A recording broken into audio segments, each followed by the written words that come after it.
6 days to Christmas Eve. Remember when we started this story and I told you the Princess of Alpinoa found herself with a little problem?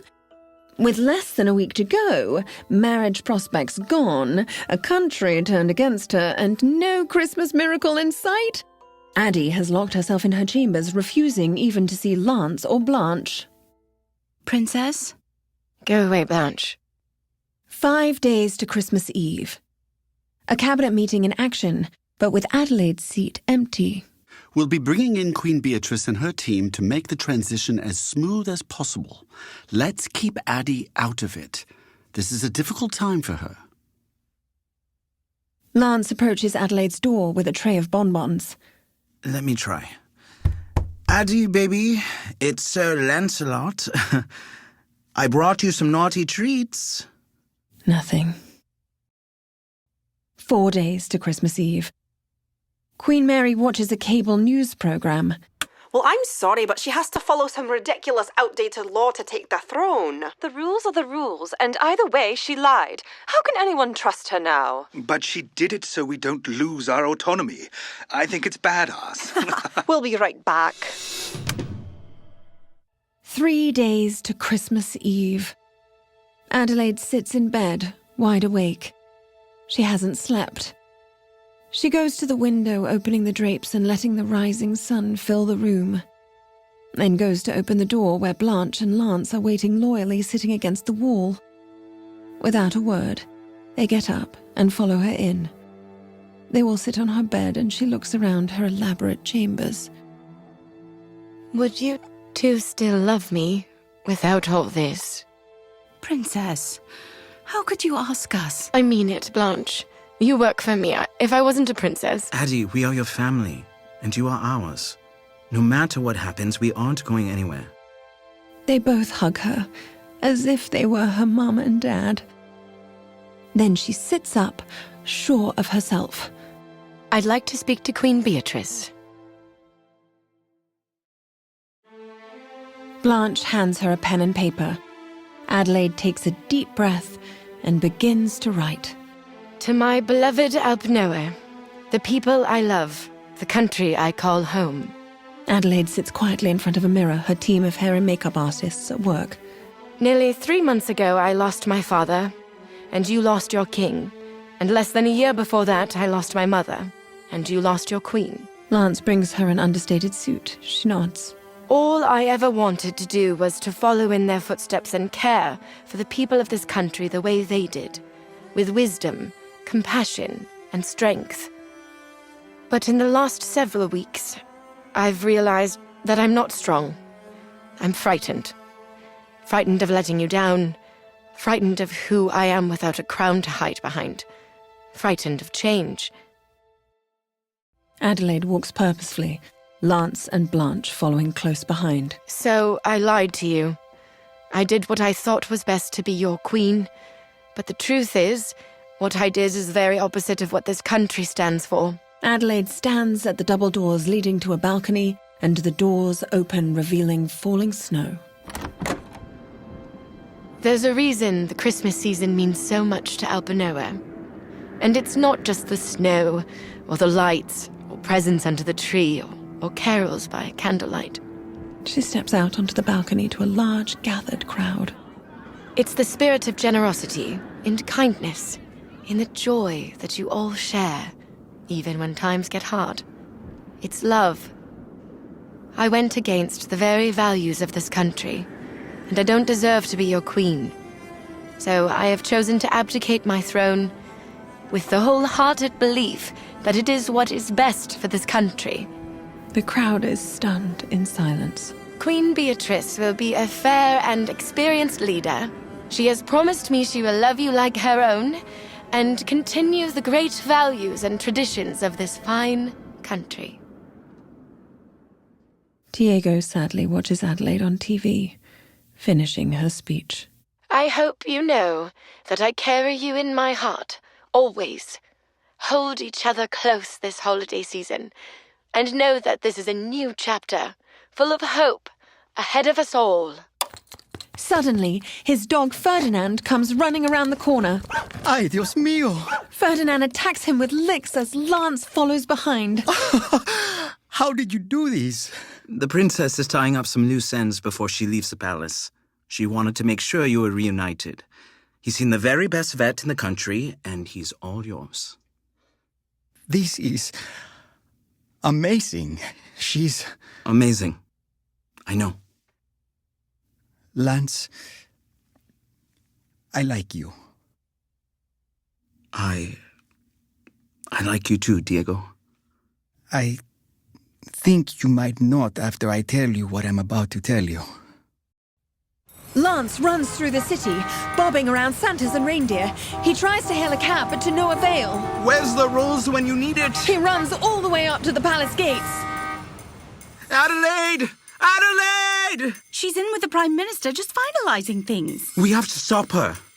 Lance storms into the cabinet meeting, Blanche following. Stop right there. Lance, what is this? The Prime Minister has been working against you, conspiring with Queen Beatrice to take over Alpinoa and sell off our mountain to mine for coal. That unkind person!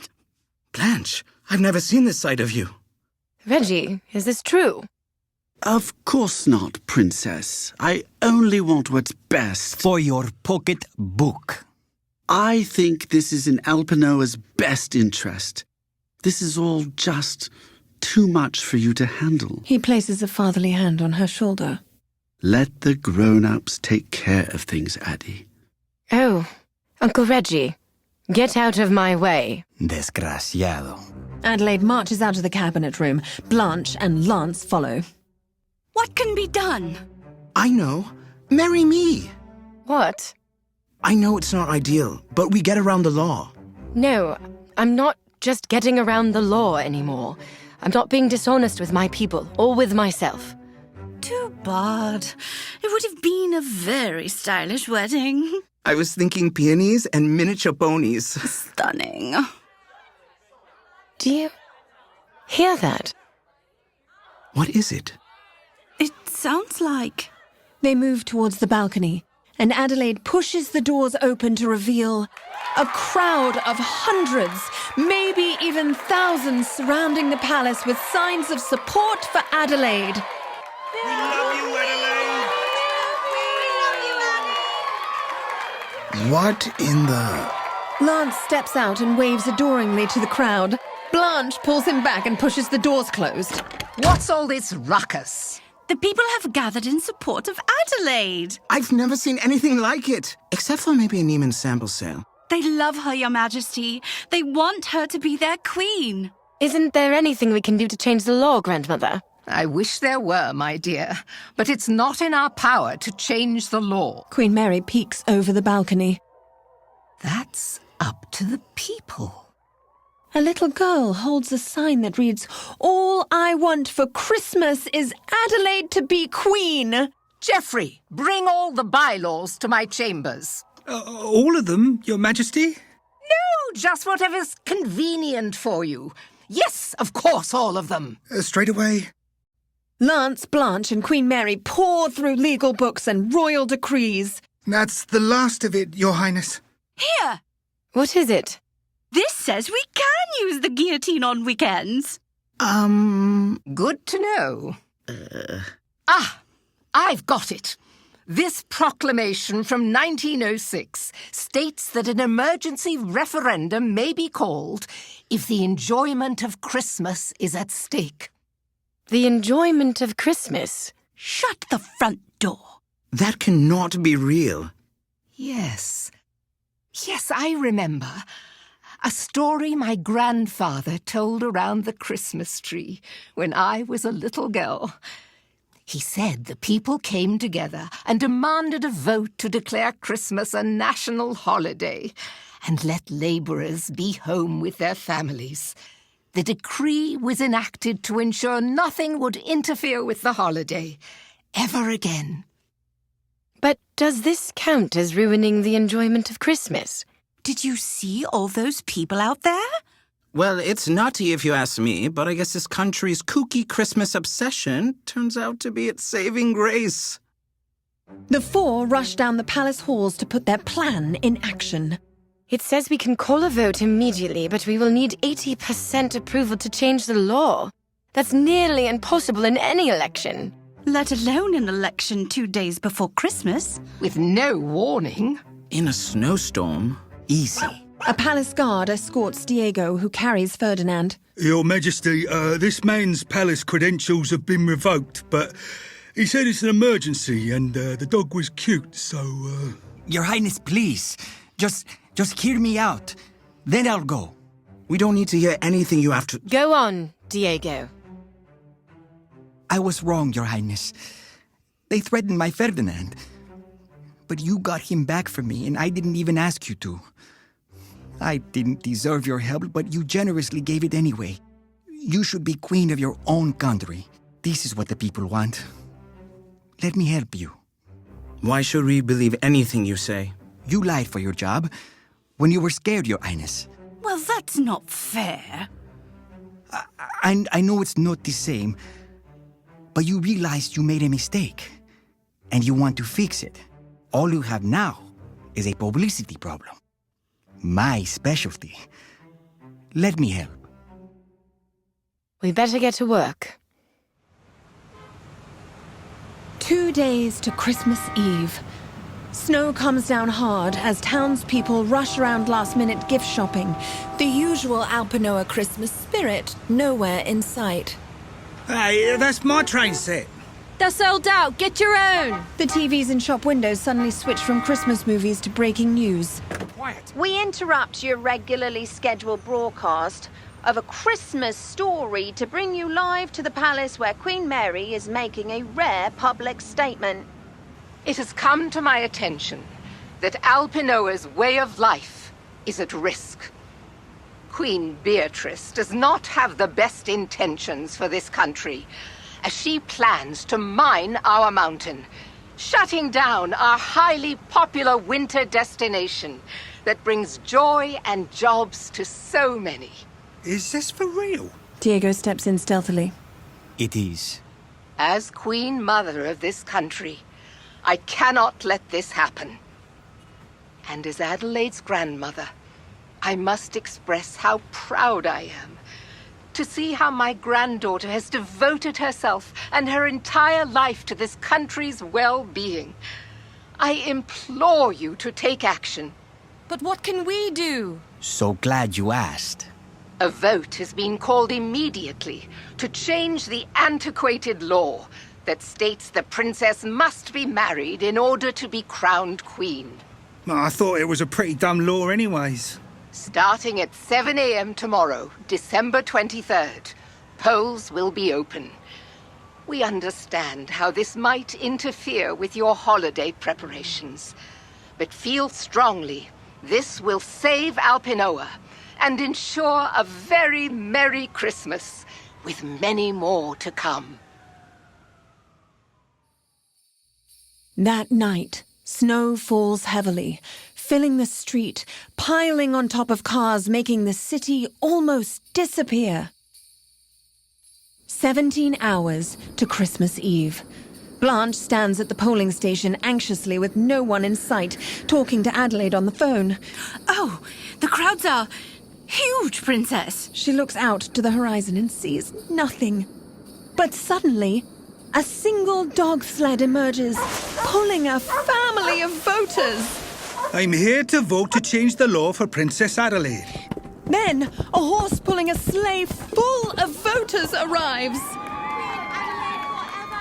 And finally, people in snowshoes from all over start arriving in huge crowds. Diego suddenly zooms up on a snowmobile, Lance holding on behind him, both in spandex snowsuits. Right this way, amigos. To the polls. 9 hours to Christmas Eve. Hayden packs his things from his family home. Pop has the best care possible now. The royal family won't go back on that. And you're staying on as palace chef, so I think it's time to get back to my life. Hayden, come on. You love her, you dingus. How I feel about Addie doesn't matter. She doesn't feel anything. Maybe at all. That's crap and you know it. She might not always be able to say it, but you know she feels the same. She told me I'm nothing. Ouch. I just gotta get out of here. Okay? Okay, the big sister in me wants to way oversalt her soup tonight, but the woman in me wonders... What? Remember the time you told me I smelled like a day-old cheeseburger? Yeah, of course. You were trying to get me to go back on the t-ball field after getting whacked in the face. Mm-hmm. I was trying to help you face your fears when things got tough, because you were... Terrified. I was also 6. So you were mean to me to, push me away. Classic. Not excusable, and I will be under-seasoning her chicken. But classic. It's probably just press again. I'll take care of it. The tea hath already been spilt, y'all. Nothing more to see here. Bye-bye, gossip monsters. Wait, I've had enough of this. What are you doing? Hayden, what do you think about the referendum? I think it's only right that the people get to decide. Does this mean Adelaide won't need you no more? She never needed me. The law is ridiculous, and she figured out how to fight it. What about you, Hayden? Will you fight for her? Adelaide doesn't need anyone to fight for her.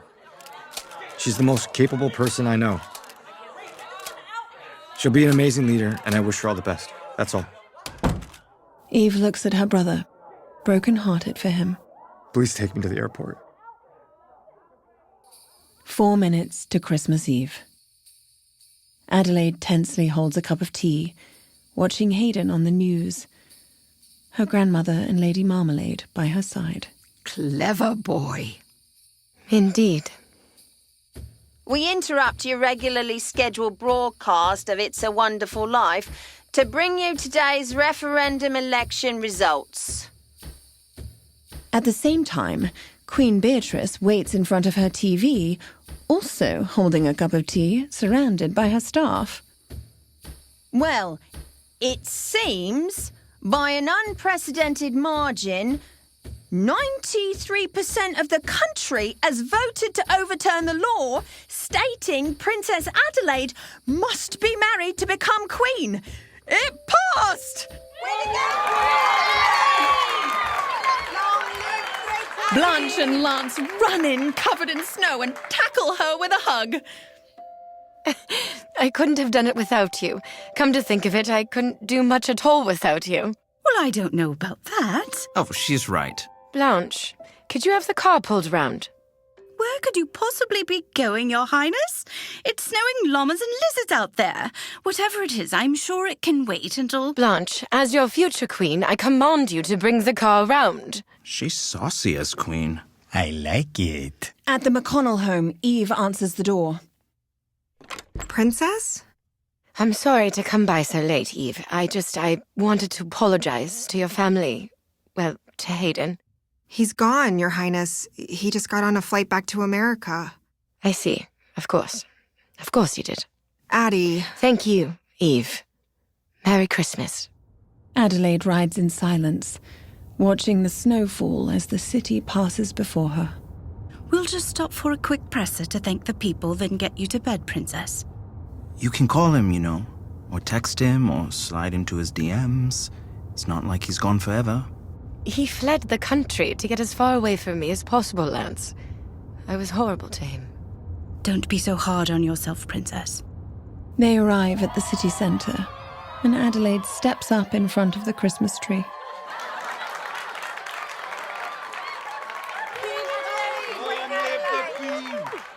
Adelaide, how does it feel to know the country showed up in record numbers to support you? I couldn't be more grateful. The opportunity to lead this country is the honor of my life, and now it means more to me than ever. What's the first thing you'll do as queen? The cabinet and I are discussing improvements to the ski resort to boost tourism and using profits to create affordable housing for service employees. Any big Christmas plans now that things are settled, Your Highness? Things have been a bit wild for my taste. I think we'll stick to tradition and have hot cocoa round the Christmas tree. Will the prince be joining? I mean, the caterer? Oh, no. Hayden has gone back to America. I wish him all the best. Do you miss him, Princess? I do. I'm saddened that he was caught up in the crossfire of all this. He's a wonderful person and deserves happiness. Do you love him? It wouldn't be right for me to, Yes. The truth is I do. But he's decided to leave Alpinoa, and I respect that choice.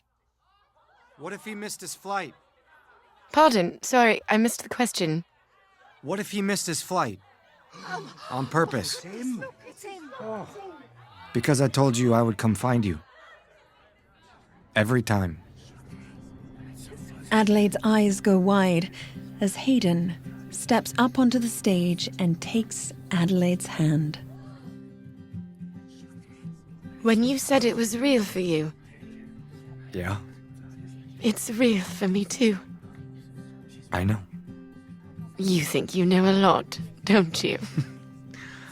Well, I do know this one thing. What's that?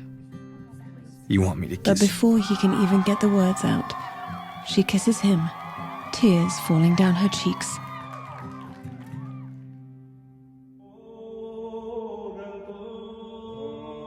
Christmas Eve. Every pew filled, the breathtaking cathedral filled with poinsettias. Princess Adelaide enters in a dramatic white cape, Lance by her side. As she walks down the aisle, Blanche sits in the front row. Diego hands her a handkerchief. Adelaide's eyes rise to meet Hayden's, who sits with Pop and Eve. And when she reaches the throne, she kneels. Do you, Adelaide, solemnly swear to govern the people of Alpinoa with justice and mercy, according to their customs, laws, and traditions? I solemnly swear to govern the people of Alpinoa with justice and mercy, as long as they wish me to do so. With this, Queen Mary places a sparkling gold crown upon Adelaide's head. Bestowing strength, courage, and conviction, I now anoint you Queen Adelaide the First of Alpinoa.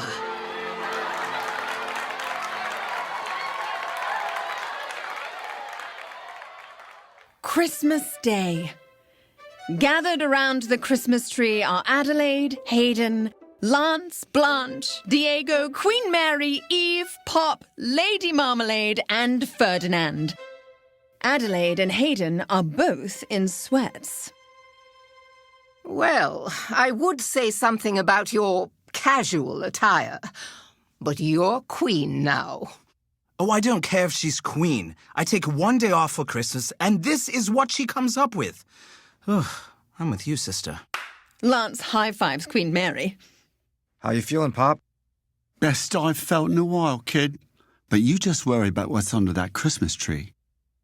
There couldn't be anything under that Christmas tree that I don't already have right here. How about you, Addie? Expecting anything sparkly in your stocking? Hey, now.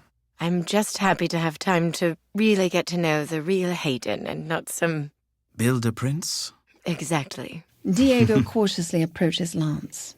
Do you forgive me yet? Well, let's see. You messed with my best friend and lied to me. But then you came clean and helped save the day. So, I'll get there. Then maybe it is okay if I ask you for my Christmas wish? What's that? Diego points up to the mistletoe above them. You. Diego pulls Lance in and kisses him passionately. Finally! And I did get you a little something, Addie. Hit it! Blanche opens the door and a string quartet enters. Your parents would have loved this, Addie. They're here with us, Princess. Addie's eyes well with tears, and Hayden grabs her by the hand, pulling her up to dance to the music. Lance and Diego join in along with Blanche, Eve, and even Pop. Thank you, Hayden. Love me? I know. You think you know a lot, don't you? Nah. I don't know much at all. He pulls her in close and he kisses her. just as Ferdinand trots across the room and curls up with Lady Marmalade right under the Christmas tree. The end. Well, Addie got her Christmas miracle after all. Now, will you help us with ours? Hi, I'm Jenny Moliere, writer of Build-A-Prince. This audio series was brought to you by a passionate team of writers, actors, audio engineers, musicians, and more. But it was always meant to be a feature film, and you can help us make that happen. Rate this podcast, share it with your friends, and shout us out on social media, will you? Follow @Build-A-Prince for updates and stay tuned. This year, you helped us build a prince. Next year, shall we join Addie and Hayden as they attempt to build a baby? See you next Christmas.